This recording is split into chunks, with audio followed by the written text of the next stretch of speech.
In this short lab, we're going to look at receptive field. So let's talk about what receptive fields are. This brown line shows the surface of your skin. And let's imagine that you have two neurons that come up to the surface of the skin. So here's one, and it has some branches. And here's another, and it has some branches. Now let's imagine that you prick yourself with a pin right here. So the blue thing is a pin. You prick yourself with a pin, boom.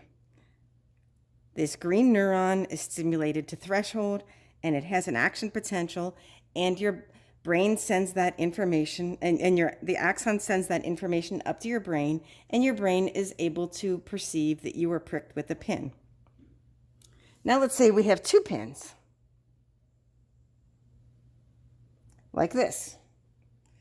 And they're attached together, so you're pricking yourself with the two pins at the same time. If you prick yourself on the surface of the skin with two pins, this neuron will have an action potential, and this neuron will have an action potential. Two action potentials will go to the brain, and your brain will say, I have been pricked by two pins, because two different neurons fired. Now let's imagine that you have one neuron there.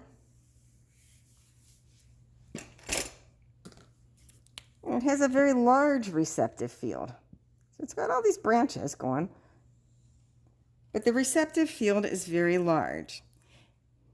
If you pricked yourself with two pins, only one neuron would fire in an image like this, and you would say, I felt one. Even though there are two pricking, one neuron is sending an action potential to the brain, and you would say, I felt one pin.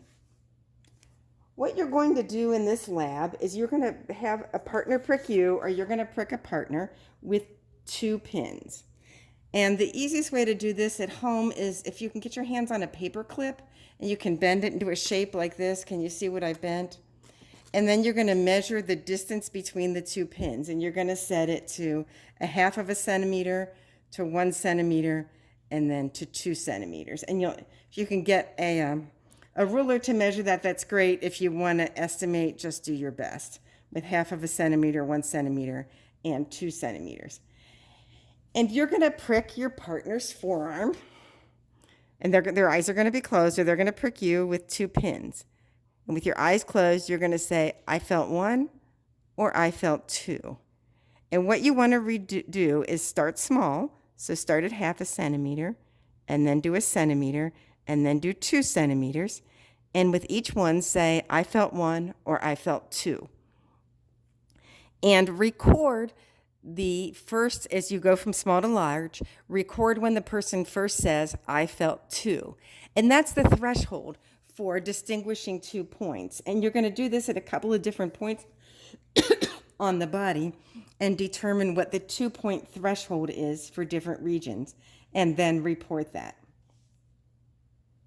And you're going to find that in certain areas, like your fingertips, your 2-point discrimination is very good.